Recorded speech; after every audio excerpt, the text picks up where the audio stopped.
Ahmedabad municipal corporation ભ્રષ્ટાચારનું શિરમોર તંત્ર અને આ ભ્રષ્ટાચારમાં ઘણા એવા ભાજપાના શાસકો દર વર્ષે પ્રજાના નામે મોટા મોટા ફ્લાવર શોની વાતો કરે.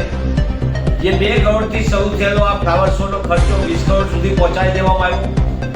બેફામ ધુમાડા, અનેક પ્રકારના કાર્યક્રમો આપે, પણ પ્રજાના ટેક્સપેયર નાગરિકોના જે સાચી રીતે ટેક્સ ભરે છે એમના નાણાંનો દુરુપયોગ થઈ ગયો. અમદાવાદ શહેરમાં ઠેર ઠેર પાણી ભરાવાનું આપણે જોયું છે. કલાકો સુધી પાણી ન ઉતરે, નળ ગટર રસ્તા જેવી પાયાની સુવિધાનો અભાવ, આડેધડ ખોદકામ અને તમામ વિકાસના નામે મોટા મોટા કામોમાં કરોડો રૂપિયાનો ભ્રષ્ટાચારને ભાજપે શિષ્ટાચાર બનાવ્યો.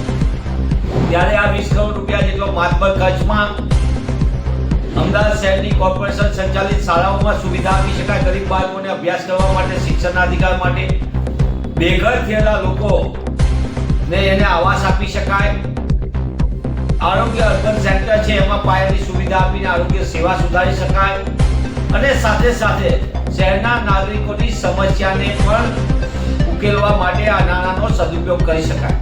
પણ દુઃખ સાથે કહેવું પડે કે ભાજપાના શાસકોને માત્ર જાહેરાતોમાં રસ છે, પણ જાહેર હિતમાં રસ નથી. એટલે ફ્લાવર શોના નામે લોભામણી વાતો કરીને 2 કરોડમાંથી 20 કરોડ રૂપિયા પહોંચાડ્યું. આ ભ્રષ્ટાચારનો વધુ એક શો છે અને આ ભ્રષ્ટાચારના વધુ એક શોના કારણે અમદાવાદ શહેરની નાગરિકોના જે ટેક્સના પૈસા છે એમાં લૂંટ ચાલી રહી છે. ત્યારે કોંગ્રેસ પક્ષ તરીકે અમે માંગ કરીએ છીએ કે ફ્લાવર શોની અંદર બેફામ ખર્ચા માટે કોને આ પૈસા, પ્રજાની ટેક્સની તિજોરીના પૈસા કોના ખિસ્સામાં ગયા અને કઈ રીતે કૌભાંડ થયું એનો પણ શહેરી નાગરિકોને જવાબ આપવામાં આવે.